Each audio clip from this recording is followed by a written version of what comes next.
Olá, caro líder de célula, sejam todos muito bem-vindos. Nós estamos dando prosseguimento à série de mensagens baseada no Evangelho de João, intitulada Eu Sou, a identidade de Jesus no Evangelho de João. E hoje nós vamos falar um pouquinho sobre o sermão do pastor Léo, cujo título é Eu Sou o Caminho, a Verdade e a Vida. Ele destacou que Jesus sendo o caminho, então excluímos da nossa salvação qualquer outro tipo de caminho ou atalho, é somente por meio de Cristo que nós seremos salvos. Ele também falou que a verdade, que é Jesus, exclui qualquer possibilidade, qualquer outras verdades, e até mesmo as verdades do nosso coração, elas são lidas a partir de Cristo, que é a verdade suprema. Então Ele é a única verdade que guia a nossa vida. Ele falou também que Jesus é a vida, ou seja, Ele nos chama para uma vida abundante, rios de água viva que vão fluir do nosso coração e não uma vida medíocre, mas uma vida que vai trazer plenitude para cada um de nós. Pensando nessa breve introdução da mensagem do pastor Léo, ou seja, que Jesus é o caminho, a verdade e a vida, eu quero destacar com você aqui 3 perguntas para que você possa trabalhar com a sua célula. E a primeira delas é o seguinte: compartilhe na sua célula como foi a sua conversão, como você foi alcançado pelo Evangelho, ou seja, o caminho, que fala desse processo de evangelizar pessoas. Então leve a sua célula a compartilhar de maneira breve como foi a sua conversão.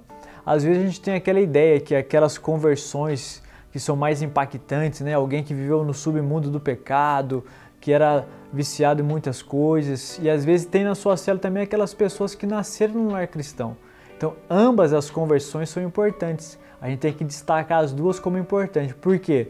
Aqueles que viveram no fundo do pecado, lá no poço do pecado, né, das trevas, ele foi resgatado de lá, glória a Deus pela vida dele. Mas aqueles que nasceram num lar cristão e eles se preservaram da imundícia desse mundo, então também graças a Deus pela vida dele, que Deus deu força para que eles fossem guerreiros e vivenciassem isso. Então na hora de você compartilhar o seu testemunho de conversão, e as pessoas também, abençoe e destaque que ambas as realidades elas são importantes, porque nós temos uma tendência de potencializar aqueles testemunhos que são mais impactantes, né, de uma vida muito difícil e tudo mais, e achamos que aquele testemunho de alguém que cresceu na igreja, que casou da maneira correta, que viveu sua vida de maneira correta, é menos impactante. Na verdade, ambos os testemunhos são impactantes. Leve isso na sua célula para que eles entendam que Deus opera da maneira que Ele quer e do jeito que Ele quer. Um tema muito precioso de edificação, que eu tenho certeza que cada testemunho que você ouvir, o modo como você foi alcançado pelo Evangelho vai gerar sentido e vai alegrar o coração de muitas pessoas, como no meu caso. Eu estava saindo do colégio, uma pessoa chegou até mim, pregou o Evangelho para mim, uma semana depois eu me rendi a Jesus Cristo, foi algo rápido. Então há testemunhos que vão edificar a sua vida ali, então leve cada um deles de uma maneira muito simples e rápida a compartilhar como eles foram alcançados pelo Evangelho. Então use um método simples. Antes de Jesus, comece a sua vida agora. Como é que você foi alcançado? Rapidinho, 1 minutinho. E agora como é que está a sua vida com Jesus? Então todos nós estamos num processo de transformação. A segunda pergunta é: antes de Cristo, que tipo de espiritualidade essas pessoas viviam?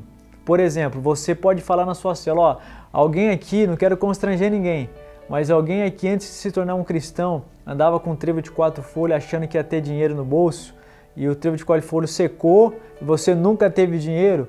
Alguns de vocês aí na sua célula já queimou vela para um monte de coisa, já fez esses rituais. Algum aqui de vocês, se você é cristão, ainda consulta o seu horóscopo, então você toma cuidado. Você pode falar isso na sua célula. Então como é que era a nossa vida?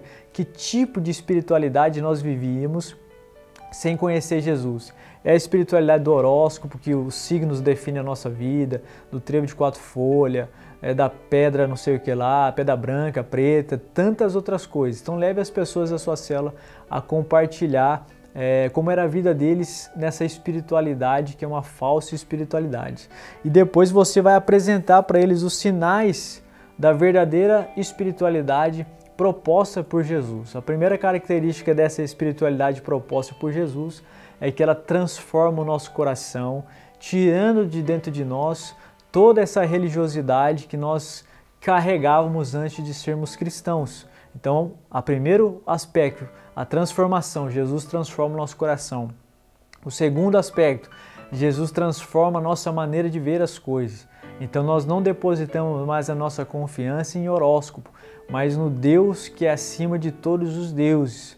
O terceiro elemento, a espiritualidade de Jesus, que é baseada em amor, ou seja, que olha para pecadores como cada um de nós, nos ama e nos traz de volta. São princípios da espiritualidade que nós vemos no Evangelho de João. Jesus amando pecadores, conversando com samaritanos e trazendo eles para dentro do seu reino. Então trate esses três aspectos. A espiritualidade proposta por Jesus, aquela que transforma o coração, tira os nossos ídolos, aquela que transforma a nossa mente, tira ideias erradas, as verdades que nós temos pela nova verdade, que é o Evangelho, a verdade suprema, e essa espiritualidade baseada em amor, que ama pecadores de uma maneira incondicional. Então leve as pessoas a pensarem nesses três sinais da espiritualidade de Jesus. E a última consideração é o seguinte: se Jesus disse que aqueles que crescem nele, eles experimentariam rios de águas vivas no seu interior, quais as principais propostas desse mundo que tentam fazer com que o nosso coração seja suprido ou saciado fora do Evangelho? Então o mundo apresenta algumas coisas que tentam de alguma forma trazer ou gerar sentido e significado para o nosso coração. Por exemplo, pense a questão do próprio consumismo. Quantas vezes nós vamos comprar alguma coisa porque nós estamos tristes, vendo na vitrine, e o comprar em si gera um tipo de alegria passageira, depois a gente põe a mão na cabeça e fala, meu Deus, por que eu comprei? Porque o consumismo ele traz uma falsa sensação de bem-estar, porque isso passa. Outra característica que o mundo tenta nos colocar a goela abaixo, que vai trazer sentido para a nossa vida, é uma sexualidade livre. Então, quanto mais livre você for, quanto mais desamarrado você for dos princípios do Evangelho e viver uma sexualidade livre, mais feliz você será. E nós sabemos que isso não é verdade, porque a sexualidade sem Cristo, ela vai gerar ansiedade, vai gerar tristeza, vai gerar culpa no nosso coração. Então, o consumismo, a sexualidade livre.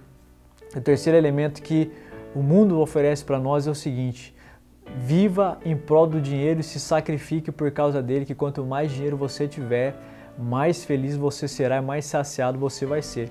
Na verdade não, as Escrituras nos chamam para ter contentamento. Não há problema nenhum em ganharmos dinheiro e ficarmos ricos, mas o nosso contentamento é somente em Jesus.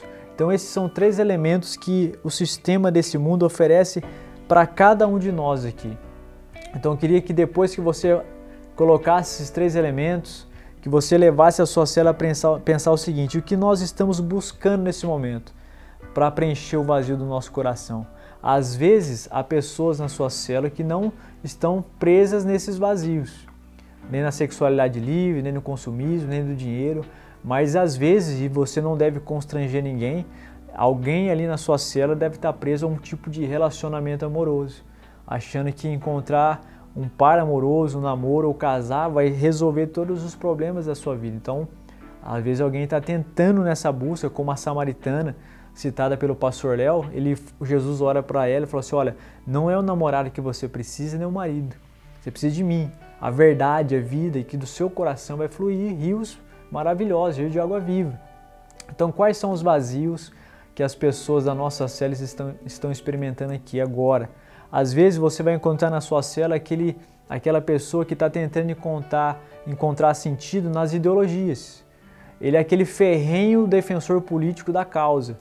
Então ele briga com todo mundo e ele não percebeu ainda que isso é uma forma de saciar o coração dele, porque o Evangelho ainda não preencheu. Então leve as pessoas de uma maneira muito gentil, sem constrangê-las, a compartilhar naquele momento que tipo de coisa nós temos buscado, que de alguma forma tenta preencher o lugar do Evangelho e fazendo com que elas vivam uma vida que são incoerente à palavra de Deus. Então essas três perguntas é que nós destacamos no estudo Léo, e eu tenho certeza que Deus vai usar muito a sua vida, caro líder de célula, para ajudar as pessoas a entenderem que a única coisa que eu e você e elas precisam é o caminho que é Cristo, a verdade que é o Evangelho e a vida que é Ele encarnada por meio do Espírito Santo na nossa história, na nossa vida. E nesse momento eu quero orar com você para que você tenha uma célula abençoada e pessoas sejam tocadas na célula que você fará. Pai, muito obrigado por esse tempo juntos aqui, embora breve, nós temos certeza, Pai, que o Senhor vai usar a vida de cada líder de célula aqui para falar ao coração de outras pessoas e os testemunhos, aquilo que elas vão compartilhar, também vai edificar a nossa vida como os líderes e a vida de outras pessoas, porque nós sabemos que cada pessoa que o Senhor colocou na nossa célula tem algo a nos ensinar. Então que seja uma célula tremenda, abençoada e que possamos experimentar essas verdades do Evangelho de João, que o Senhor é o nosso caminho, a verdade e a vida. Muito obrigado, Pai, por esse tempo juntos aqui. Em nome de Jesus. Amém.